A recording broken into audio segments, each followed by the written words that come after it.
As an American, Australia is a land that has always drawn my imagination. It's full of animals wondrous and dangerous, spiders the size of dinner plates, crocodiles bigger than most cars, koalas carrying switchblades, and that's just the start. Everything on that island continent seems hell bent on killing you. Who could inhabit it? That land of beauty and danger, the rugged Aboriginal people who called that land home for 65,000 years before the arrival of Europeans. They found a way to thrive across the continent, inhabiting the coastline to the outback. Then came the Anglo Australians, many cast off of Britain and Irish societies. England would ship the poor, the criminal from Great Britain and Ireland to those far off shores. They're a rugged and complicated people. So it would stand that their heroes would be as equally rugged, tough, and complicated. And among these heroes, Ned Kelly stands out. Welcome to History is Criminal. I'm Mick Biddick, and in this episode, we're traveling to the land down under to take a look at Bushranger Ned Kelly, the Robin Hood of Australia. He would die young after a lifetime tangled in conflict with the law. Books, movies, and a song were created in his honor, including a song by the Man in Black, Johnny Cash, a 1970 movie starring Mick Jagger, and a 2003 star-studded movie starring Heath Ledger, Orlando Bloom, and Naomi Watts. Despite all of this, his story is little known in the United States, but it's one worth telling. Ned Kelly's father, John, aka Red, was born in Ireland under colonial rule of England. In 1842, he was sentenced to transportation to Van Dines Island, what today is known as Tasmania. His crime? Theft of a pig and a failure to pay the £6 cost to cover the pig. Some rumors floated that his crime was more severe, but those seem to have just been that rumors. After serving his sentence in Tasmania, he migrated to the Australian mainland and met a young beauty named Ellen Quinn. The couple started life together in the rough and tumble world of colonial Australia. John had always claimed that he was a victim of English colonial oppression, which might very well have been true after all. England was not known to be the kindest of colonial masters. This led to a hatred of all things English, an idea he passed on to his 7 children, including his third-born, Ned. The ruling class of Australia in the colonial era was no better than the English in the view of the Kellys. Ned would carry this hatred for the English for the rest of his life, along with a contempt for the governing authority of the colony. He wrote of the convict system, many a bloomin' Irishman, rather than subdue the Saxon yoke, were flogged to death and bravely died in servile chains, true to the shamrock and Paddy's land. For Ned, the colonial government in Australia was just as guilty as the government in London. The Kellys did strike some luck in the gold rush and were able to buy a small farm, but the land didn't seem to cooperate and the farm struggled. Red had some run ins with the law and he was jailed for 6 months, hard labor for stealing a cow. Though some claimed all he had was a hide and was wrongfully convicted. He died shortly after his release, most likely from complications related to alcoholism. Ned was about 12 years old at the time in 1866. His birth date is not recorded, but is believed to be sometime between December of 1854 and June of 1855. Now, that seems like an awful big window to not know when your kid was born, but I assume they probably had some tougher things to deal with in the Australian bush in the 1850s. His family would continue to be no stranger to conflicts with the law. His mother, Ellen Quinn Kelly, was a tough lady, tough enough to raise 7 children in colonial Australia while her husband was often gone in search of work. When John passed away in 1866, she would have to run the farm by herself and keep track of her children, ages 18 months to 13 years, and all of whom had their own wild streak. Although the family and extended family were well known to local law enforcement, They were also liked by many of their neighbors. This admiration for the Kellys only grew stronger when, in the same year his father died, 1866, young Ned saved the life of a neighbor boy from drowning. The boy had fallen into a rushing creek, and Ned risked his own life jumping in and pulling the boy to safety. He was rewarded with a green sash. The green sash is often rewarded for bravery and selflessness by the Irish. It would become his most prized possession. Even as a child of 11, the people around Greta, Australia, had an affinity for the complicated Ned. Of course, among the early settlers of Australia, many who had been forced there by British authorities, the anti establishment Kellys would have been viewed as heroes. With the death of his father, things turned south for the Kellys, not as if before his father died they were all that great. The farm failed to be very productive, and Ellen had a lot of mouths to feed, 8, counting her and her 7 kids. Her temper didn't help, but she often found herself at numerous court dates. Then she met Bill Frost. She and Frost became lovers, and Ellen became pregnant. Frost promised to marry her, but bolted around the time Ellen gave birth for the 9th time, with one child having died before the age of 1. At this time, the Kellys family's trouble with the law increased. Poverty, desperation, and a natural wild side caused numerous Kellys and Quinns to do stints in jail. As for Ned, his own criminal career got off in 1869 at the age of 14. A Chinese hawker, term for a peddler, was passing the Kelly homestead when he saw young Ned holding a stick. The hawker, named, and I'm not making this up, Fook, said Kelly yelled, "I'm a bushranger." Now, a bushranger is an Australian name for a highwayman or robber. They had become common in Australia from the time of the first convicts' arrival. The convicts that escaped into the outback became known as bushrangers, and the name stuck. Now, Ned was claiming the title and was going to use a stick to rob Ah Fook. I fled to the constables and had Ned arrested. Ned said that Ah had started the conflict with himself and his sister. 2 people came forward to support Ned's statement. Now, whether or not this was the overt racism towards the Chinese at the time, or whether or not really started the conflict, is up for debate. Either way, even with support in Ned's favor, he waited 3 weeks in jail until the charges were dropped. At the same time that Frost was adding to the chaos in the Kelly family, Harry Power became friends with the family. Power was convicted and transported to Australia. According to the Australian Dictionary of Biography, his original crime was stealing a pair of shoes. After his release for the shoe theft, he was convicted of being part of a horse theft. Power escaped Melbourne's Penridge prison and became a notorious bushranger. And in 1869, he took a young Ned Kelly under his wing. In March, Ned and Power took part in a number of armed robberies. Kelly and Power's names had made the papers as suspects in these robberies. Shortly, Ned was located and arrested. On 3 of the charges, the victims failed to identify Ned, so the charges were dropped. On the 4th charge, the magistrate insisted that he stand trial because of his resemblance to witness descriptions. After a month, Ned was released due to insufficient evidence. There were tales of witness intimidation by the Kellys, but also damaging the government's case was the fact that victims had described Powell's associate as a, quote, half caste, unquote, a derogatory term for a person of mixed race. Ned, who was pure Irish by descent, did not look the part.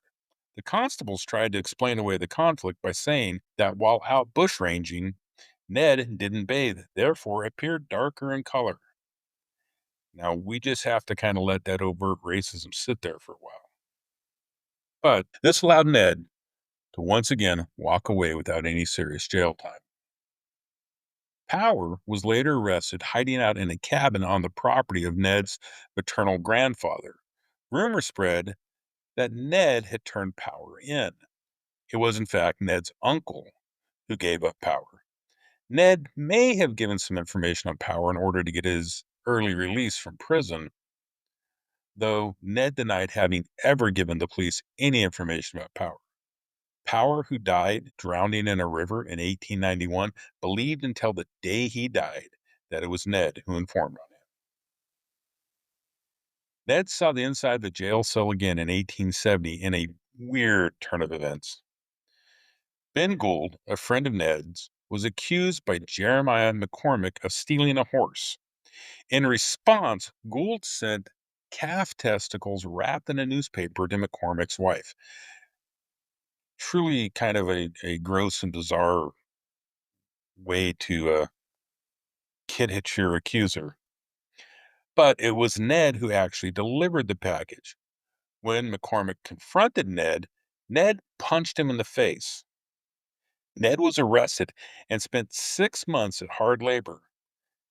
He was released early and quickly found himself in trouble again. Ned returned to the town of Greta after his release, and a man by the name of Isaiah Wildwright showed up in Greta on a, quote, borrowed horse. Later that night, the horse went missing. Ned found the horse wandering and kept it for 4 days. On the 20th of April, he returned to Greta when he ran into Constable Edward Hall. Hall told Ned the horse had been stolen and he was going to have to take Ned into custody. Ned wanted none of this, and when Hall tried to arrest him, Ned overpowered him. Despite the constable attempting to shoot him many times, Ned was clearly getting the best of Hall. A bystander came to Hall's aid, and after pistol whipping Ned into what was called an absolute bloody mess, Hall was able to arrest Ned. He was charged with horse theft, but the charge was lowered to, quote, felonious receiving of a horse, unquote. Think kind of 1870s joyriding, I guess. The sentence would be 3 years. Wright was given 18 months for his part for the incident. Ned was released 6 months early for good behavior on the 2nd of February, 1874. This would be the longest stint Ned would ever have in jail until his final arrest. For a time, it seems that Ned put his violent streak and toughness into another money-making plan. He took up boxing. The story goes that at one point, he even fought Wright in a bare-knuckled bout as a way to get revenge for the horse theft debacle. While some claim that Ned was the unofficial heavyweight champ of Australia, the reality of his boxing career is really unclear. Boxing champ or not, it wasn't long before Ned was back to the career that made him famous. He had worked at some sawmills in New South Wales before a new opportunity came to light. His mother had remarried a man named George King, and in 1877, Ned joined King as part of the horse theft ring. The Kelly gang, as it was known, included Ned, George, his brother Dan, younger brother James, a couple of twin cousins, and a few other bushrangers. James would be arrested twice, first in 1873 for stealing a calf, and then in 1877 for stealing a horse. Sentenced to 10 years for horse theft, he seemed to go straight after his release and lived a respectable life until his death in 1946. Dan would do a short term for property damage in 1877, and then in 1878, constables came around looking to arrest Dan for horse theft. Ellen Kelly was known for her violent temper, a trait that caused her to be the defendant in many assault cases. Her family had their share of run-ins with the law also, including her brother, who was jailed for arson. When Constable Fitzpatrick tried to take her son into custody, Ellen attacked him with a shovel. Maybe having just watched James get a 10-year sentence for horse theft pushed her over the edge. Fitzpatrick also claimed that Ned shot at him while his mother was attacking him. a claim Ned disputed. According to Ned, he wasn't even at the farm at the time of the assault. She was convicted of attempted murder and sentenced to 3 years. Dan managed to escape, and while it's unclear if Ned was present at the farm at the time, he and Dan went on the run. Rewards were offered for the capture of Dan and Ned, who had both taken up to hiding in the Wombat Range near Mansfield. On the 25th of October, constables closed in on the gang.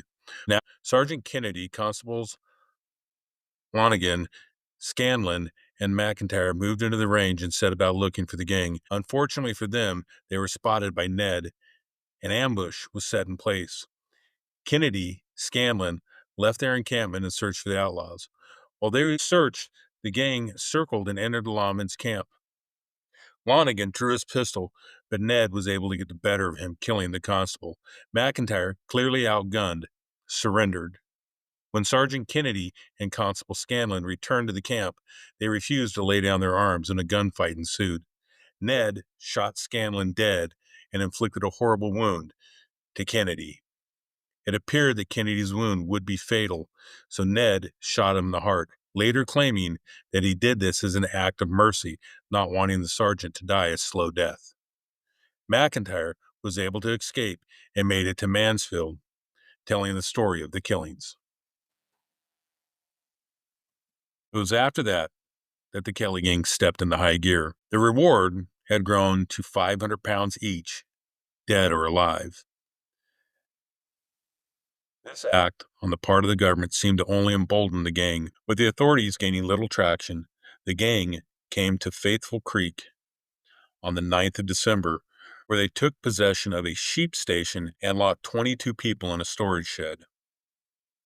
While Byron, a member of the gang, kept guard over the people at the sheep station, Ned and the others rode to Aurora, about 4 miles away, and robbed the bank, taking 2,000 pounds in bills and gold. The government then doubled the reward. On the 2nd of February, they hit Jerry Eldery, where they locked 2 police officers in a closet and took possession of the station. They remained at the station until the next Monday, when, wearing police uniforms, they walked into the Bank of New South Wales and robbed it of 2,100 pounds in bills and coins. While in the act of robbing the bank, Ned handed the teller a 8,000-word letter. The manifesto, known as the Geldery or Cameron letter, gave his justification for his actions. The letter would later help build Ned's reputation as a folk hero. But it did little to ease the government's stand on the Kelly gang. The reward was raised to 2,000 pounds each, dead or alive. Aboriginal Australian trackers were brought in from Queensland. A friend of Byron turned police informant, but Byron found the man and shot him as he stood in the doorway. The gang then moved to Glenrowan, where they took control of the hotel owned by a Miss Ann Jones, taking again 60 people hostage. They figured that a special train would be dispatched from Melbourne, bringing a small army of officers, so they planned to derail the train. Ned convinced 2 railroad workers to tear up some track, but the plan failed. Ned had chose to release one of the hostages, a man named Thomas Crunow, and his family. Crunow got the word to the train, and they were able to stop before reaching the damaged tracks. All knew that this was going to be a massive showdown. The outlaws each found a way to armor themselves. 3 of the outlaws made themselves breastplates from plow blades, but Ned somehow built a suit of armor. A cylinder went around his chest with an apron that hung down to his knees. He had pieces that covered his shoulders, and finally a cylinder helmet with a slot cut for eye holes that covered his head. The suit of armor was made out of a 1/4-inch thick steel and weighed about 90 pounds. It's currently on display in the Victoria State Library in Victoria, Australia. When the police from the train arrived on the 29th of June, they approached the hotel and the shooting started. Ned was wounded in the hand and the arm and fled into the nearby brush. Meanwhile, Dan, Breyer, and Hart, the fourth member of the gang, took up defensive positions in the hotel. Breyer was shot in the leg and bled to death. The standoff continued. Then, about 5 a.m., Ned came out of the brush, still in his heavy armor. An eyewitness wrote this account. At dawn, at least half the members of the Kelly gang were badly wounded. And it was then that a creature appeared from behind the police lines. It was nothing human. That much was evident. It had no head, but a very long, thick neck and an immense chest, and it walked in an ungainly, slow gait directly into a hail of bullets. The description continues. The police had modern Martini Henry rifles, yet the bullets bounced off the creature's skin. It responded to this attack, sometimes with a pistol shot, but more often by hammering the butt of its revolver against its neck. It seemed the armor did protect Ned's vital organs, but limited his mobility and accuracy.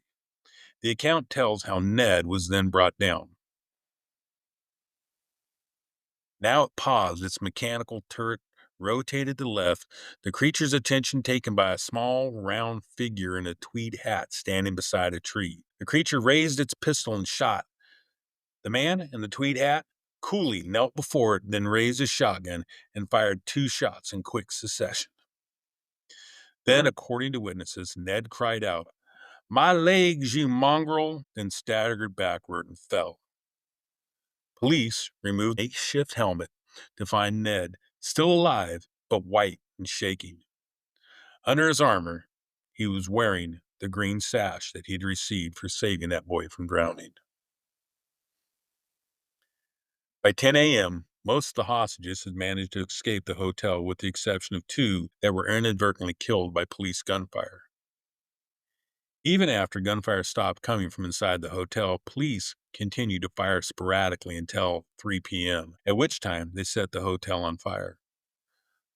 A priest entered the building to give last rites and reported 3 bodies. Myers was brought out by police. 2 other bodies, believed to be Dan and Hart, were burned beyond recognition. It is suspected that they took poison, refusing to surrender. Ned Kelly was put on trial for the murder of Constable Thomas Loingen on the 28th and 29th of October, 1880. He was found guilty and sentenced to be hanged. There was a strong outcry from the community to commute his sentence. He had touched something in the poor and powerless of Australia. Some claimed he was a Robin Hood figure who gave to the poor. Others, he was a symbol of the rugged, free-spirited Australian bush. Much like Jesse James in the United States, parts of his story were embellished to give him the appearance of a rebel against an unjust system. His mother, herself still in jail from the charges of the attack on Constable Fitzpatrick, was allowed to come visit him once in the hospital and again in his cell the night before his sentence was carried out. Tradition says that she told him to, quote, "Mind ye die like a Kelly, son." He was hanged on the 11th of November, 1880. Reportedly, his last words were, "Ah, well, I suppose it has come to this." Even here, a reporter would try to touch up the story by changing it to "such is life." Ellen Kelly was released in February of 1881. She returned home to find the territory on the edge of rebellion. The fear of a pro-Kelly uprising caused authorities to ask her to calm her supporters, which she did. Whether it was seeing the death of so many of her children or her time in jail that caused her to settle into a quiet life is still unknown. But Ellen lived a quiet life of a poor farmer until her death in 1923, with her son James by her side. Edward Ned Kelly is still a folk hero to many in Australia, more than 140 years after his death. He was a complicated and tough man, just like the land that bore him. I would like to give a big thanks to the sources for this episode: AustralianBiographyOfHistory.com, The True Story of the Kelly Gang, a novelization of Ned's story by Peter Carey, Ned Kelly, Australia's Robin Hood on FamousPeople.com, and Who Was Ned Kelly on HistoryHit.com by Sophie Gee. This has been History is Criminal. Join us again next time as we look at the pirate queens of Jamaica, Anne Bonny and Mary Read. If you have the time, go ahead and leave a comment on Spotify. Even just a quick hello. For some reason, comments make it easier for other people to find the podcast. Until next time, take care.